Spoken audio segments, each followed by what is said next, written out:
Well, thank you very much for giving us the opportunity to say a few words in praise and recognition of my Guru Maharaj.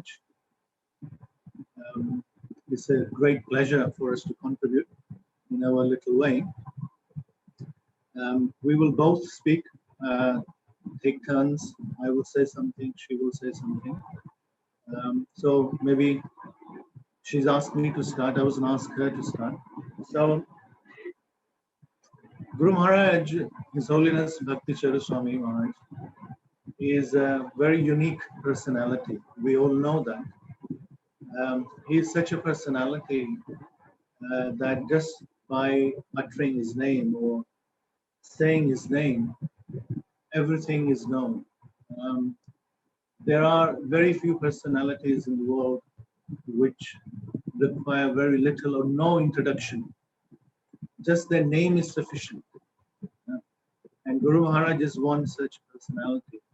I have seen over the years, I had the great opportunity to serve him and see closely his interactions, his dealings, his guidance, his instructions to all of us and to whoever he met. And he continues in the same way.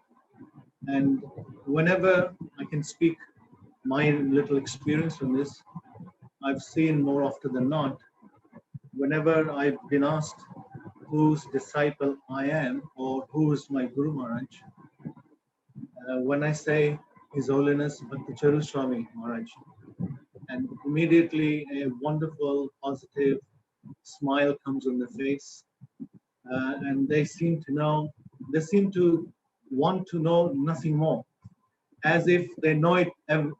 They know everything already about Guru Maharaj, and that is a fact, and that is personality, which is our Guru Maharaj. Just by his name, everyone knows him. And that reminds me an incident when Guru Maharaj was initiated in 1977 by Srila Prabhupada. First and second initiation was given at the same time. And very shortly after that, Maharaj was given sannyas on Jagannath Snan Yatra Day, which has happened recently also. I think it was 43 years ago. And some senior devotees at that time actually queried Srila Prabhupada and said, isn't it too quick for this new bhakta to be given all first and second and sannyas in such a short time? And Prabhupada said, he is not new. So that just shows the nature, the personality of our Guru Maharaj, and we're very fortunate to be associated with him, taking guidance from him, have been initiated under him, and taking shelter from him. And Guru Maharaj, just to continue on this line, Guru Maharaj always reminds us of one of the many instructions which Prabhupada gave him, and which Guru Maharaj has repeated many times in his lectures to inspire us to dedicate ourselves in Krishna consciousness for the service of Srila Prabhupada and ISKCON. And that instruction is, Srila Prabhupada told Guru Maharaj, just give this one life to Krishna.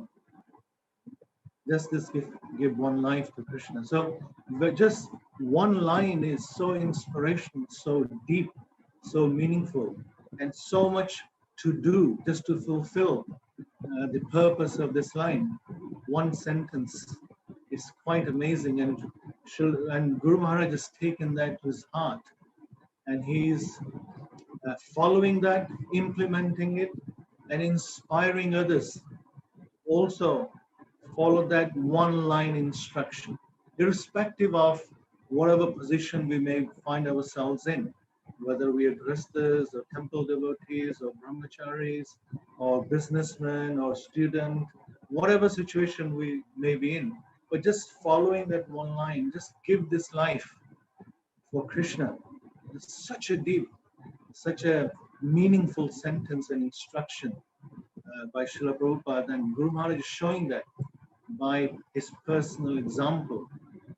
Personally, I found it, and I continue to find it very inspirational, and I take a lot of inspiration for that. Whenever I feel down, I remember this particular line and how Guru Maharaj has stressed that to us. Just give this life to Krishna. I have a few more things to say, but we'll take turn. I'll ask Yamuna Priya maybe to say a few things. First of all, I'd like to offer my most humble obeisances to all the devotees present. We didn't swipe the screen to see who is there, but please accept our humble obeisances.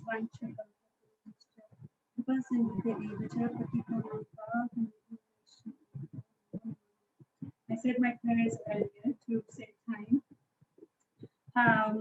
It's very nice that Prabhuji is speaking about the philosophical part about Guru Maharaj's instructions, and I was just thinking that maybe I would share with you my personal interactions with Guru Maharaj. So I'm remembering the first time I met Guru Maharaj was, I saw him from a distance actually while I was in England in a program, which was a preaching program in a place called Potter's Bar, and there was my now Guru Maharaj, Radhanath Swami Maharaj, and Guru Maharaj, Bhakti Charu Swami Maharaj, and Shivram Maharaj. And I just reached with my brother in the end part of it, and I saw them all chanting the Mahamantra, and I was heavily affected by that because that was the first time I saw some sannyasis. Like Vyasdev Prabhu said that I kind of joined in '94. So quickly going to the time when I actually had personal interaction with Guru Maharaj, my first one was in 1995. There was a trip that you may have sometimes have heard about. It was a boat trip. It was just for the evening. It was an evening program, and it was on the River Thames, which is there in London. This was organized by His Grace Radha Prabhu. So I was newish then, and actually that was the first time that Prabhuji introduced me to Guru Maharaj as the person, you know, my husband was going to get married to. So Prabhuji introduced me to Maharaj, that this is so-and-so. Angela was my name then. And I remember Maharaj asked me from that, I was obviously very, I was shaking a little bit because I was seeing my husband's Gurudev, and I didn't know what he would say. And Maharaj asked me, how many rounds are you chanting? So I was only chanting 8 rounds at that time. So I said, Maharaj, I'm chanting 8 rounds. And Maharaj said, why not 16? So I said, Guru Maharaj, I was thinking, I kind of knew that Maharaj would say this because I knew 16 was the norm. So I said, Maharaj, I'm chanting 8 because I just feel that I need to focus very nicely on the 8 rounds, get them really nicely done, have a nice consciousness. And then after that, I will increase my rounds to 16 once I get very nice with them. So Maharaj's instruction to me was, how many rounds you chant doesn't, the only thing it depends on is your sincerity. If you are sincere, then you can chant 16 rounds. So when Guru Maharaj said that, it just put everything into place for me, that the quality does not depend on my practicing first 8 and then going to 16, but it depends on my sincerity. And so powerful was his instruction. Then after that, I started chanting 16 rounds. And I just realized that there's so much potency in Guru Maharaj's instruction. They say with the instruction comes the power to follow it. So I felt that very strongly from Guru Maharaj. So, talking about initiation, I was very fortunate to meet Guru Maharaj in 1989. In London, Guru Maharaj became the GBC chairman at the time, and he was traveling a lot, and he started coming. He was coming before to England, but at that time he started coming more and more. and I was a new bhakta, just joined at the time, and we were all young. Um, Even the management at that time of the manor were young, and we were very much impressed by his inspiration, his preaching, and we used to take a lot of guidance from him. I remember Guru Maharaj, Guru Maharaj's quality of mercy comes in mind while remembering these pastimes. Guru Maharaj is very merciful, as we all know. But personal example, in those days, the formalities in ISKCON were very strict in terms of getting initiation. You had to have permission from this, from that. You have to have, there's a lot of zonal system at that time. Although it was ended, but it's still very much in the minds of everyone. One could not take initiation outside the zones. The Guru Maharaj was coming, as I said, the zonal system had ended, but the mentality still pursued. So Guru Maharaj was coming, started coming a lot. And after some time, I asked Guru Maharaj if he could give me initiation, if he could accept me as disciple. And I told Guru Maharaj, I haven't got permission from the local authorities, and it may take some time because of this zonal system mentality still prevailing. So Guru Maharaj said, don't worry, even if they don't give you permission, I'll give you initiation anyway. So I remember that, and I've seen throughout the many years, and we all experience that when Guru Maharaj gives us mercy, he gives it all out. And that's his kind of speciality and his uniqueness. And his mercy comes in many ways. We were he gave us mercy that we shifted from UK in 2006 to come to Jain. In fact, one of the conversations we had prior to shifting, about a year earlier, when Guru Maharaj was giving one class, it was few devotees. I think there's a disciple meeting, if I'm not wrong. And one of the statements he made is that in the West, one just earns to pay the bills, and that's very much so true. And he was encouraging everyone at that time, even before Ujjain had opened. He encouraged everyone to, as soon as possible, or in the near future, they should plan to shift to India. So that was very striking, and we were planning to shift to India anyway around that time. In fact, we spent a few months to try it out whether India suits us. And after hearing that, Guru Maharaj, when he opened the Ujjain temple, straight after that, Guru Maharaj's mercifully, he kind of asked us to come to India. And we were so fortunate and so lucky to receive that kind of mercy from him that way. Yeah, I just remember that we weren't prepared at that time. We had spent 6 months in India, and we made the decision that finally, later in life, we would like to move there, but we were not making that step at all. But just one instruction from Guru Maharaj is saying, I want you to come now, saying to Prabhuji, and we just dropped everything. We rearranged our life. I gave up my job, everything, and we just packed up and we just came. So, again, that, the power of his instruction. Otherwise, I don't think we would have made that step had Guru Maharaj not said it to us. That is true.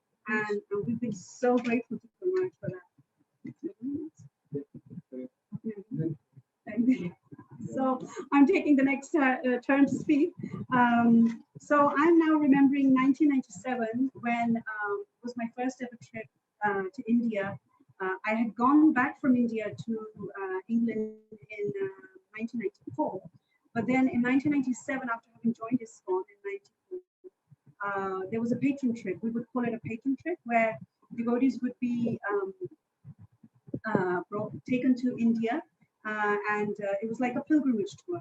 So I'm going to now speak very fast because I'm looking at time, and we've also got so much to speak about.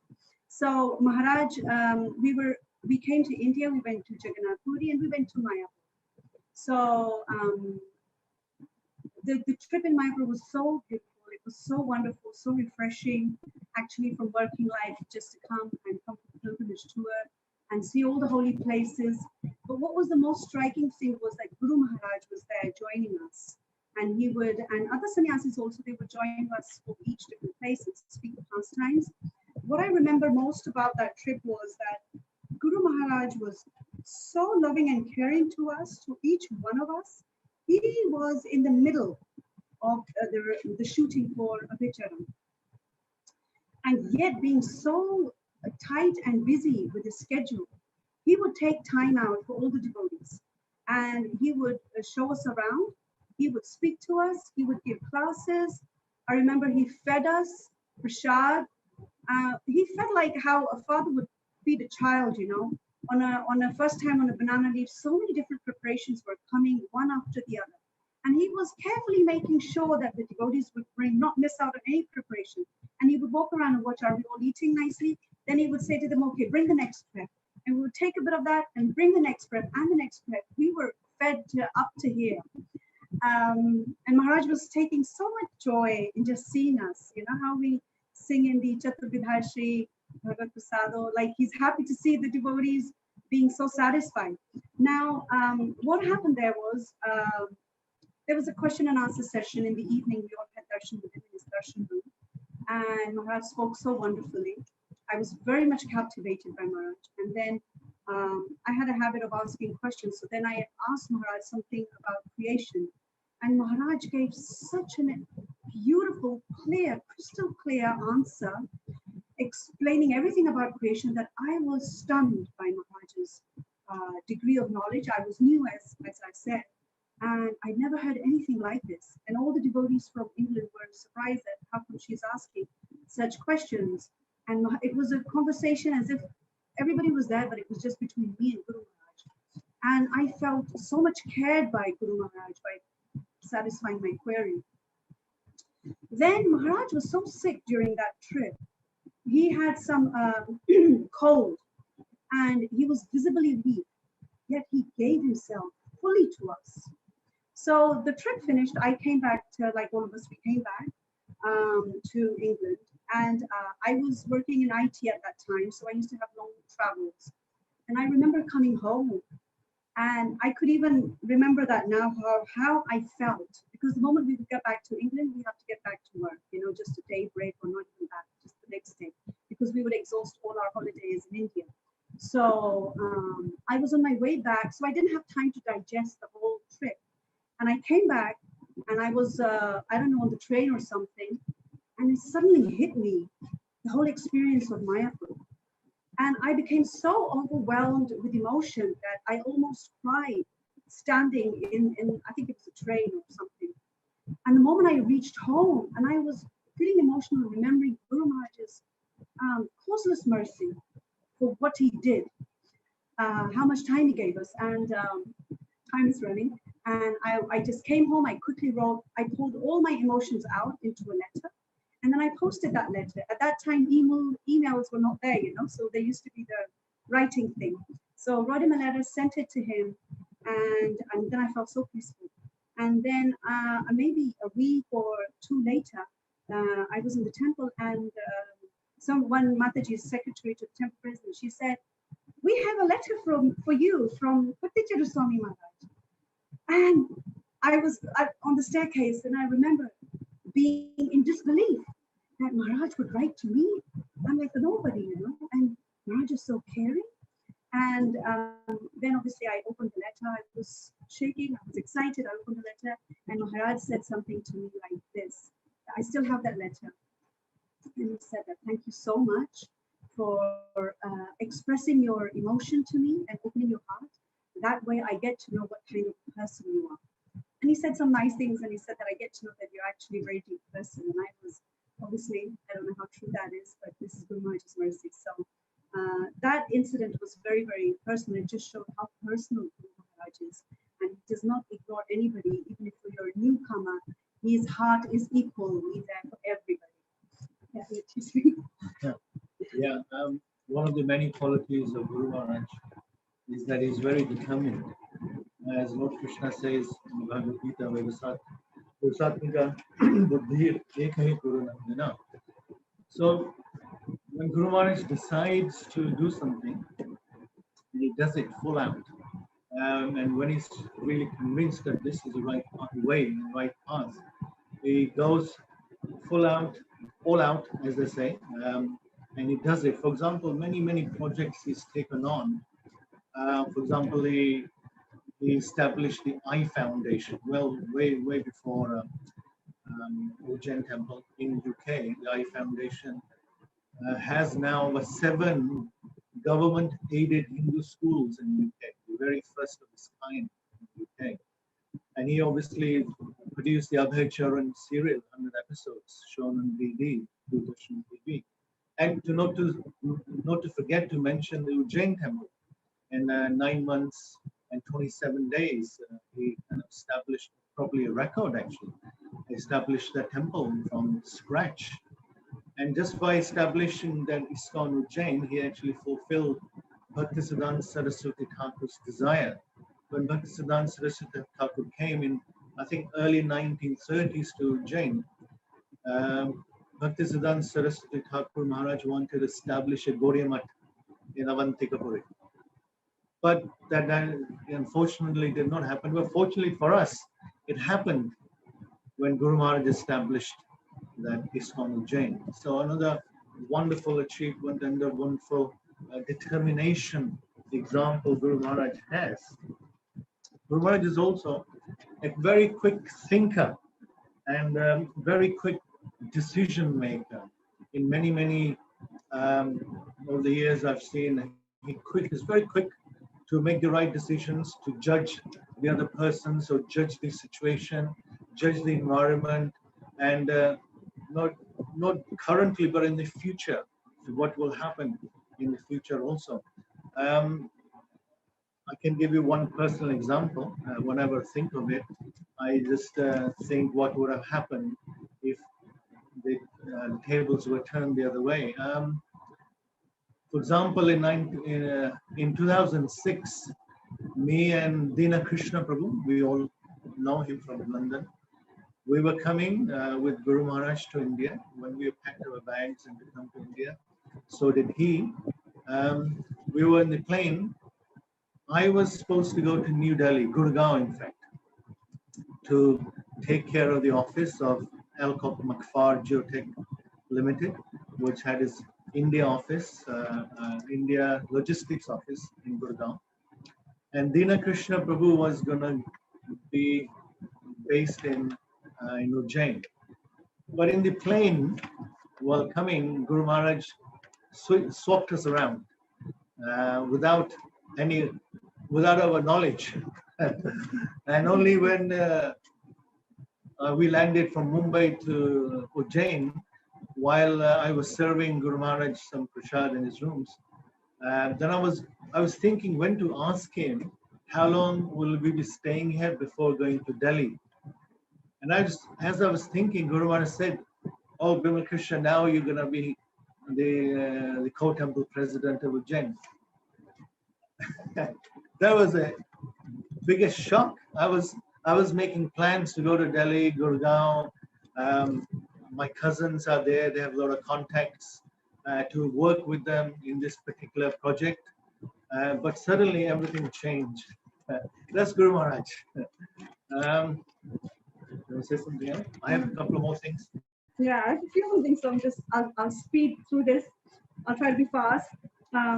So like Guruji said, we were in Gurgaon. I have to mention that from Ujjain, when we were asked to go to Gurgaon, it was as if a thunderbolt hit my heart, because I fell in love with Ujjain instantly. The deities, the devotees, the kids, I had such a loving relationship with all the kids there, just the whole place. I became so attached. It's just teaches one that one should not get attached. And I was crying for days on end when this news came on Guru Maharaj's Vyasa Puja. We were told by one of the devotees that this is Guru Maharaj's plan. And I remember Guru Maharaj was saying once that in the Bhagavatam class, he said, now Maharaj could see that I was so badly affected by that news. So Guru Maharaj said, now Yamuna Priya will go to Delhi. She will to Gurgaon. She will set her Prabhuji up, and then she will come back. And then she will come back to Ujjain. So then later I thought about it, and obviously, we understand that the wife's position is always to be with the husband to serve. And my emotions got settled, and I said to Guru Maharaj, no, Guru Maharaj, I will go, wherever you say we will go. So in Gurgaon, I'm so glad that we did go to Gurgaon in a way, because it was as if the magic doors opened for Guru Maharaj's association. It was, I can say with my hand on my heart, the best period of my life. We were there from the end of 2007 to kind of mid 2007 to 2009. And Guru Maharaj's visits were so frequent. There was a separate room for Guru Maharaj. All his things were there already set up by Bimal Krishna Prabhu and Sudevi. And we bought a few more things. And anyway, Guru Maharaj would come on a monthly basis practically, because he was very actively traveling to and fro from in and out of the country. So, and the airport was so close by, so Guru Maharaj would come so frequently, and I'm worried that the time was going to pass.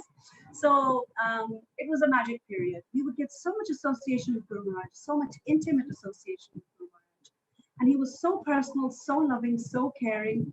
I used to get to cook for him. Initially, Maharaj would have his traditional noodles and rice and vegetables, which Maharaj would cook, and I would have to cut them at a certain angle. The first time around, I was really worried, how am I cutting them? Guru Maharaj showed me how to do them and cut them at a slant. So all of you where Guru Maharaj has come and stayed with you, you know about that. And then, we're Punjabis, right? So we cook Punjabi, and Guru Maharaj showed us this rice and steamed vegetables and noodles. It's so delicious. And then he would pour lots of ghee on top. We had never had anything like that. It was divine, absolutely divine. So Maharaj is such an expert cook. Now, a lot of times, a lot of guests used to come home to see Guru Maharaj as well. And once it was like about 7-8 guests or something like that. And I cooked everything. And I want to talk about how Guru Maharaj is so careful about the standard of everything. So there's 2 instances. I don't know whether I'll be able to say both of them. So we were serving, so everybody was sitting. I, served all the preps. And now I was making the chapatis hot. Guru Maharaj had already been served. Prabhuji had served him, and I cooked separately for Guru Maharaj. He was on a diet at that time. And so then Maharaj came out, and he was seeing all the guests. And he would go behind the dining table, behind each chair, to see everybody's being fed properly, supervising. He wanted everything to be done very nicely. So I was the only one who was cooking. So dal sabzi was already made, and time is done. So I was rolling the chapatis. I don't know if this will be the last one. This is very sweet. And I was doing them as fast as I could. But the chapatis were not coming out quick enough for a table full of devotees, 7-8 of them. So, and I was trying to be as fast as possible. And Maharaj could see that some plates were empty. So then Maharaj was saying to me, Yamuna Priya, this plate is empty, inko roti la ke do. Like he said something like that, bring them chapati. And I was trying to be as fast. And then Maharaj eventually came into the kitchen. It was an open plan kitchen. So Maharaj just walked in. And then Maharaj started, and I was saying, I'm sorry, Maharaj. And I was being really, really fast.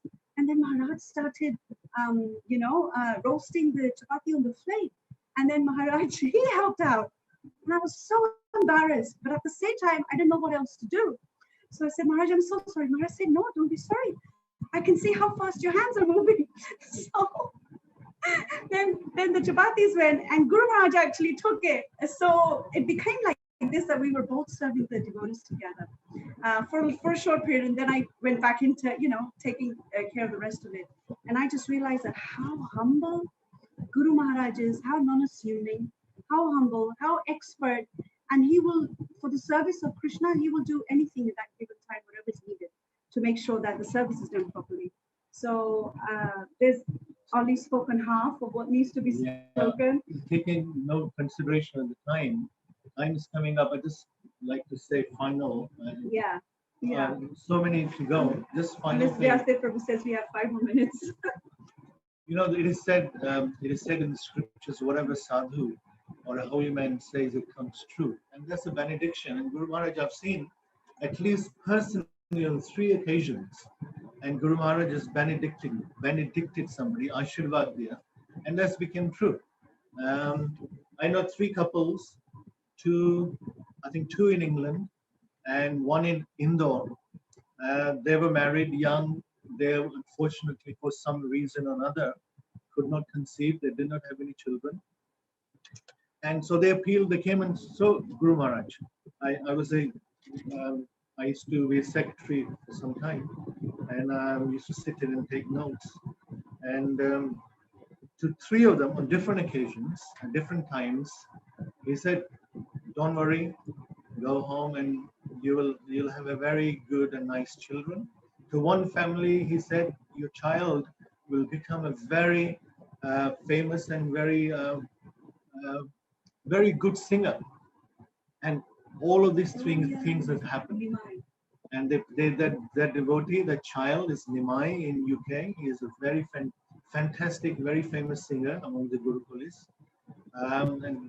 And all the parents say this has happened because the Guru Maharaj has done it, Ashirwad. I think time is up.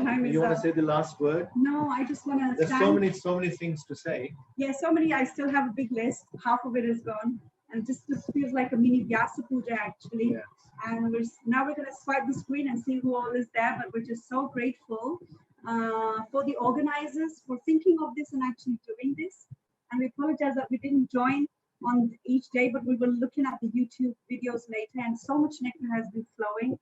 And I pray that this sort of thing continues so we can always be in touch with each other through Guru Maharaj, with Guru Maharaj in the center. So I think we probably do have to stop. Hare Krishna. Is Hare that okay, Krishna. Vyasdev Prabhu? Is he there? Is Vyasdev Prabhu there? Yes, I am here, Mataji and Prabhuji. So I guess we have lots to say, but